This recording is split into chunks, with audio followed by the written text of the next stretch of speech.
Hello everyone, and a warm welcome to you. As you can see from the title of this episode, today we're going to raise a specific question and try our best to work through it thoroughly. How can reading truly become a deep and lasting joy?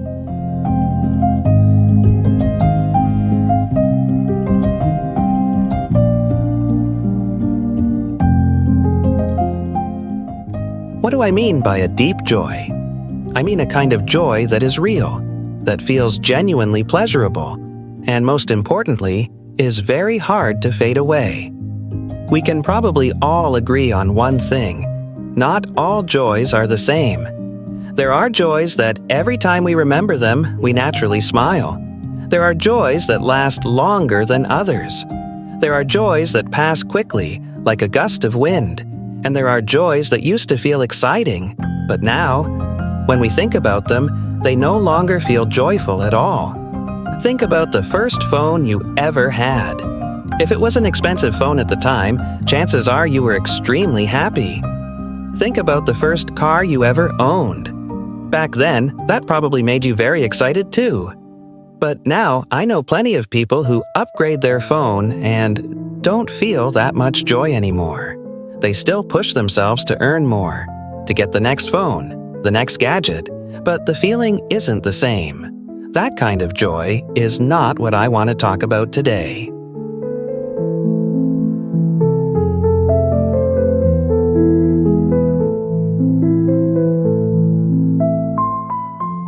The kind of joy I want to talk about today is very different. I'm talking about a joy that is stable, deep, and enduring. A joy that feels like a cool spring of water flowing quietly through your heart. A sense of lightness, freshness, and inner delight that flows inside you. And this is important, so I want to describe it carefully. For example, if I ask you, what does a rose smell like? If you have never in your life smelled a rose, then you simply cannot truly describe its scent. And of course, if I try to describe it to you, a rose smells like this, like that, you still won't really know. The only way to truly know what a rose smells like is to hold a real rose in your hand, bring it close to your nose, and breathe in its scent. That is experience. And only through experience do you really know. The joy I'm talking about in this episode is exactly like that. I can call it a cool spring, a feeling of uplift, a freshness in the heart, a joy that flows through your whole being. But in the end, only by experiencing it yourself will you understand. I could try to tell you, describe how joyful it feels, how wonderful it is, but many people would still just be hearing words. They wouldn't really get it yet. So in reality, the greatest meaning of this episode is that it is a personal invitation. Here are some methods. Here are some ways of training yourself. I hope you will give yourself a chance to try them. Because what's waiting for you after that training, behind those techniques, is a kind of joy that you probably cannot imagine yet. It's uplifting, it's deeply satisfying, and it's truly profound. Many people have never tasted it before. So, if you can, give yourself a chance. Try. If I summarize this episode in a simpler way, because I know I've been a bit long-winded already, it comes down to this. There is a way of reading that can bring you a deep joy. Very deep, very satisfying, truly happy. A joy that is hard to forget, an impression that stays with you. Now I'm going to present all of this as if we're just having a heart-to-heart conversation. Everything will be gentle and relaxed. I want you to listen as if we're just talking casually, not sitting in a formal lecture. While we chat, information, ideas, insights, and techniques will naturally appear, show up as they wish. By the end, you'll hopefully feel something familiar, something close to your heart, and at the same time, you'll also grasp the method. I want this episode to have a podcast feeling. You can listen while walking, while washing dishes, while cooking. You can listen in a light, relaxed way and still carry away something technical, something meaningful.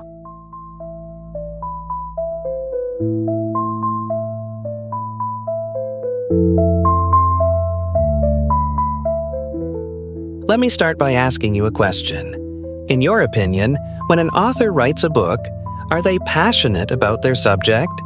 For many authors, the answer is yes, especially authors who write philosophy, deep nonfiction, or who are researchers and scholars. You can see how deeply they are absorbed in their field. They can sit for hours and hours writing. They can devote years of their life to studying a single topic. They are really, truly in love with the subject. Let me ask you another question. The passion and joy they feel for that topic, that field they're writing about. Do you think that joy is real? Do you think that pleasure is authentic? My answer is absolutely yes. Because if it weren't truly joyful, truly fulfilling, it would be very hard to stay with it. You need a level of thinking and concentration that feels like your brain is going to explode. You need discipline. You need dedication. You need to willingly spend countless hours and years on that. If the joy and passion aren't genuine, it's extremely difficult to keep going. Some people might argue, but they get rewards, recognition, fame, money, status. That's true, but remember, fame and money exist in many professions, not just in writing. Think about professional athletes, say soccer players. They can be rich and famous too, but the moment you step onto the field and experience the training, the exhaustion, the physical pain, the endless drills, if you don't love what you're doing, you will want to quit very quickly. So at a basic level, love, enthusiasm, and inner fire for your field are extremely important. Internal motivation matters a lot, even though I'm not dismissing external rewards altogether. Now, let's come back to writers. I'm not yet offering any method. I'm still building the context so that everything that comes later will feel more natural and intuitive. We should acknowledge together, authors who truly write from their field of expertise and curiosity, they are deeply in love with their subject, and they feel genuinely happy when they get to immerse themselves in it. And here comes my personal confession. I also want to be as happy as they are. What do I mean? If an author is writing about topic A, then while writing, they might feel excitement, delight, a sense of breakthrough, a high inside their own mind. When I read their book, I want to be able to share in that feeling. When I read their lines, I want to feel their joy, their sense of discovery, their motivation, their wow moments. I want to catch their joy, to resonate with it, because only then can I really start to love what I'm reading. Have you ever thought about reading in this way? You pick up a book by some author, let's call him John Smith, and this topic is one of his greatest passions. He is genuinely happy when he gets to think and write about it. Then the question becomes, do you want to be as happy as he is while you read? Do you want to read a paragraph and feel joy that is on the same level as the joy he felt when he wrote it? From my own experience, I can tell you, yes, we can absolutely do that. We are more than capable of it. But to get there, we need to follow a certain path. Let me explain.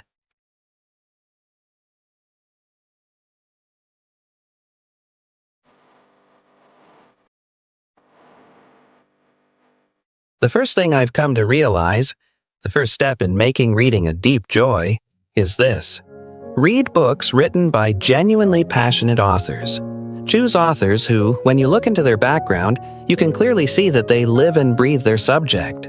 They might be researchers, practitioners, thinkers, but what matters is that they have dedicated years to their field and they can't stay away from it. This is not that hard to distinguish if you read enough. You'll notice that some people write books, but they don't actually spend much time researching, practicing, or working deeply in that field. Their main job is something else entirely, and the book feels like a side product, a side project. For books like that, I strongly recommend don't read them. Because if the person who wrote the book isn't in love with the subject, how can you expect to feel joy and excitement through what they wrote? Maybe for them, the book is just a marketing tool, or a way to create another stream of income. We don't know. But if you're holding a book that was written without real passion or serious study, then you are unlikely to find that cool inner spring of joy we're talking about. If you browse a major online bookstore, say Amazon, you'll see this clearly. There are countless books, but not every book was written out of genuine obsession with the topic. So, pick books written by authors who have the profile of a researcher, or a serious practitioner, or a true thinker/philosopher. As long as you can see that this person has been sitting with this topic for years, thinking about it, studying it, writing about it, and genuinely enjoying the process. Read the work of people like that, and I can almost guarantee that you have already taken the first step towards truly enjoying a book. Read the words of people who, if they weren't allowed to do what they do, would feel restless. People who would feel emotionally unwell if they couldn't touch their field for a day. Especially philosophers, deep thinkers, and dedicated scholars. These are people who can spend entire days and years in their mental world, and that, to them, is happiness. That's step 1.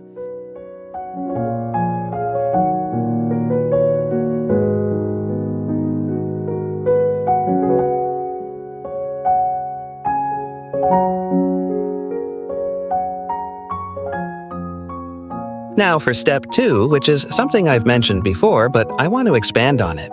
Read sentence by sentence, paragraph by paragraph, and do not read according to a KPI. I always remind myself of this when reading any book. A typical book is divided into paragraphs, some short, some long. When you finish reading a paragraph, if you feel that your understanding is still unclear, fuzzy, or vague, then do not move on yet. Read that paragraph again. I've said it many times. Reading fast, skimming, speed reading. These things, in most cases, are not true reading in the deeper sense. Let me explain this logically, not just emotionally. Any serious book, academic, philosophical, technical, or even literary, if it is structured as one coherent whole, then the ideas that appear later almost always depend on and build upon the ideas that came before. So if you read the earlier parts carelessly, the later parts will feel confusing, disconnected, or impossible to follow. There are books deliberately structured so that the concepts become more complex over time. If you don't understand the foundations, then the advanced sections will feel like a foreign language. Therefore, if you read fast and shallow, one way or another, you will eventually be forced to go back and reread. That's why I'm not a fan of reading fast as your main mode. Most of the time, reading quickly only works for content that is already within your current level of understanding. The parts you already kind of know or are familiar with can be skimmed. But if I give you a truly difficult book, one that goes beyond your level, I challenge you to read it fast and still understand it. You can't. You will naturally slow down. Because true reading, especially reading something that is above your comfort zone, is an act of thinking. It involves analysis, reflection, and mental digestion. That process cannot be rushed. It needs pauses, silence, moments where you think, "Oh, now I see, this is brilliant." That click, that aha moment, is exactly where the real joy of reading lies. So, stop worshiping speed. Notice the impulse to skim for the sake of finishing, and gently tell yourself, "No, slow down." Whenever you reach a paragraph and you feel you have not truly connected with it yet, do not move on. Reread it. This is step 2, and it's very important. Do not continue if you haven't yet connected with the sentence or paragraph you just read. Sometimes you think you've understood, but if you close the book and someone asks, "What did you just read?" and your mind draws a blank, with nothing clear sticking inside, then that's a sign that you read too superficially. With that kind of reading, after a few chapters you will lose interest. Nothing sinks in, no joy appears, so you naturally lose motivation. Those are what I call shallow joys, the joy of finishing without really receiving anything. They come quickly and fade even faster. Don't chase shallow joy. Chase deep joy. Deep joy in reading means you read a paragraph carefully. You sit with it until it becomes alive in your mind. If it doesn't feel clear or satisfying yet, you read it again. That is step 2.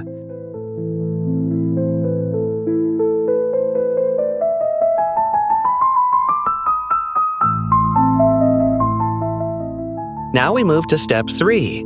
This is where the technique comes in. I call this the vocabulary technique, but it's actually broader than vocabulary in the narrow sense. Whatever paragraph you're reading, apply this rule.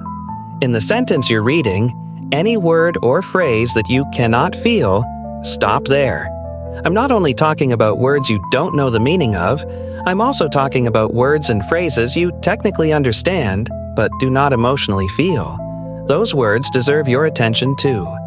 For example, you're reading a piece of literature and you see a sentence like, "It was a lonely, quiet afternoon in a small countryside town."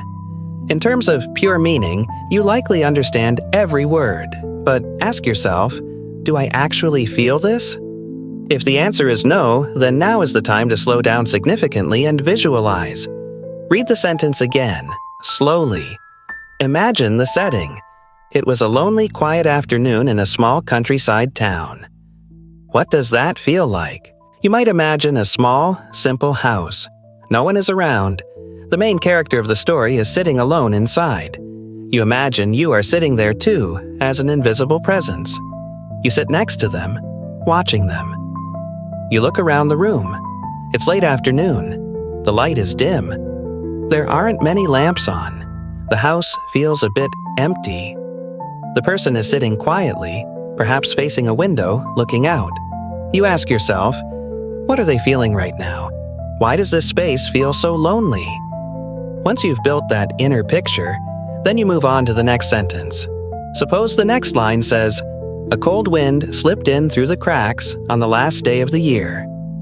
Now your mind adds another layer. The last day of the year. That's close to New Year's, a time when most people gather, celebrate, spend time with family or friends. Yet here, we have a cold wind, an empty house, a solitary figure. The house is bare, half lit, the person is alone, and the wind is cold. That combination evokes a feeling of emptiness and chill. You start to sense that maybe something happened here, maybe there is a sorrow, a loss, an absence. Just with 2 sentences, if you read slowly and imagine carefully, you already feel a soft sadness, a gentle ache, a kind of tenderness. And that is exactly what turns reading into a deep emotional journey. If you just skimmed over those words, you would miss all of that. You wouldn't enter the scene. You wouldn't live inside the story. What matters is not how many pages you read, but how deeply you inhabit what you read. How fully you can catch the atmosphere, sense the space, step into the character's world. That is where the joy lies, the feeling that you are going on a rich inner adventure. In this technical sense, I'm emphasizing the need to read very slowly and to clarify everything you don't fully connect with, even familiar words. If you don't feel them, stay with them. Imagine. Slow down. Let the scene grow inside you. 1 hour spent on a single paragraph is completely fine. If that one paragraph gives you a clear emotional space, a deep feeling, and an inner wow moment, then that hour is extremely well spent. If your ordinary daily life is constantly shallow and rushed, it will be hard to sense these things. But once you taste this kind of joy in reading even once, I believe you'll start to crave it. You won't be as attracted to low-quality, low-depth pleasures anymore. Now, about vocabulary in the more literal sense. If you encounter a word you don't understand, you need to clarify it. These days, AI tools are incredibly helpful. You can say, "I'm reading book X. On page Y there is this phrase, I don't understand what it means in this context. Can you explain it to me in a way that fits the book's meaning?" Then you read the explanation, make sure you really understand the word, and then go back to the original text and read again, slowly. If it takes you an hour to read just 100 words, that's fine. Here, I assume that we are self-studying and searching for joy, not racing to complete some external requirement. So, there is no KPI here. If you are reading in a formal academic setting, of course you can use fast reading strategies like skimming, scanning, etc. That's a different purpose. You can mix methods as needed. But in this episode, what I'm sharing is specifically how to turn reading into a source of deep joy, not how to read for maximum output or speed.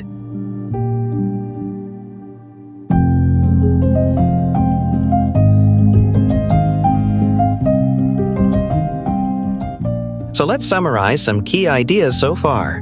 Don't skip quickly past anything you haven't truly connected with. Read sentence by sentence, paragraph by paragraph. Any word or phrase you don't fully feel, slow down, imagine, or look it up. Now, I want to move to one last idea, which will also help ease the worries of those of you who are still very attached to speed and KPI. Some people may be thinking, if I read this slowly, I'll never finish any books. Isn't that too slow? I understand that concern. So, let me share some good news. First, I want to reiterate my core perspective. What I value most is the experience of reading. What I'm really hunting for are extraordinary moments in life, not piles of shallow information. Many of us, myself included in the past, have lived in such a way that we claim to love reading, we buy books, we collect reading lists, but when we look back and ask, what have I actually absorbed, deeply and lastingly? The answer is often very little, and many people who say they love reading actually find it hard to finish even one book, even if it's a relatively easy one. After a few pages, their attention drifts. They can't focus. From what I've seen, the style of reading that chases numbers and KPI is, in practice, largely ineffective. When you keep doing something in a way that doesn't really work, over a long period of time, your love for it naturally fades. Then, of course, you gravitate toward easier, more instantly gratifying forms of entertainment, such as short-form videos. At that point, when you compare reading to scrolling, the videos seem far more fun. That's why I insist that I'm not chasing quantity. I'm chasing those rare, exquisite, mind-opening moments that reading can give. And from my life so far, I can tell you, those moments only come when I do what I've described in Step 2 and Step 3. Second, about the concern that this is too slow. Yes, it is slow at the beginning, but you will not remain this slow forever.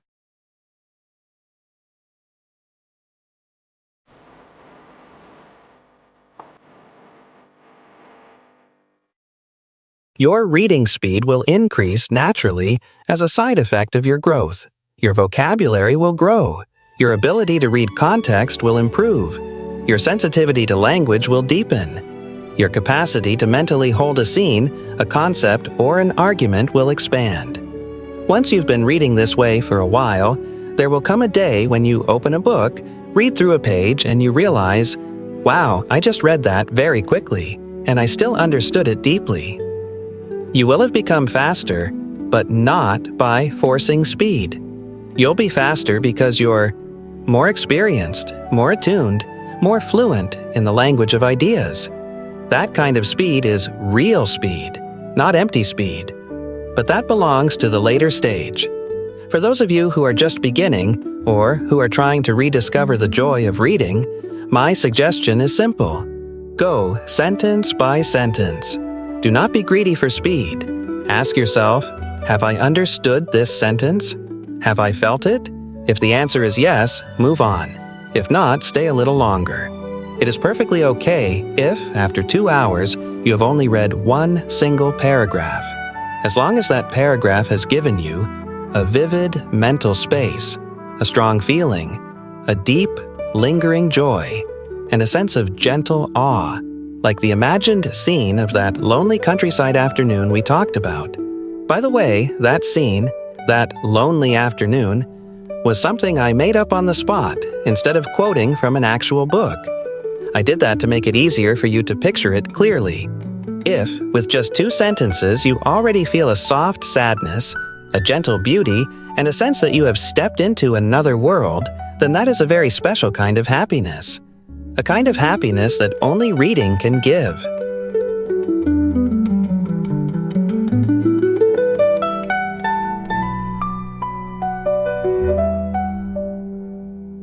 So everything I've shared today comes from a place of deep sincerity. These are things I've learned and lived through, and I truly wanted to share them with you in this episode. My hope is that you will, at some point, touch a very deep, satisfying joy in reading. A joy that you will fall in love with. A joy that you will want to return to again and again. It's the kind of joy that feels wonderful today and is very hard to fade away tomorrow. Even if you wanted to be done with it the next day, you couldn't easily do so. It's too strong, too meaningful, too alive to be erased quickly. That is exactly the type of joy we are seeking. I wish all of you happiness, and I hope you'll be able to create this kind of joy for yourselves, quietly, slowly, through the simple act of reading.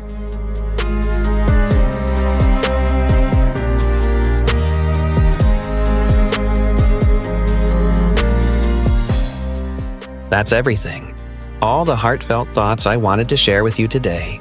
I truly hope that you will one day touch a very deep, very satisfying joy through the act of reading. A kind of joy that you will genuinely fall in love with. A kind of joy that you will want to return to again and again. It is a type of joy that feels like this. Today, it feels wonderful. And tomorrow, it is very hard to fade. Even if tomorrow you want that joy to disappear, it refuses to go away easily. It's strong, much stronger than you might expect, and it is not something that can be extinguished quickly. And that, exactly that, is what we are searching for. I wish all of you happiness and the ability to gently, easily create these kinds of joys for yourselves through every page you read.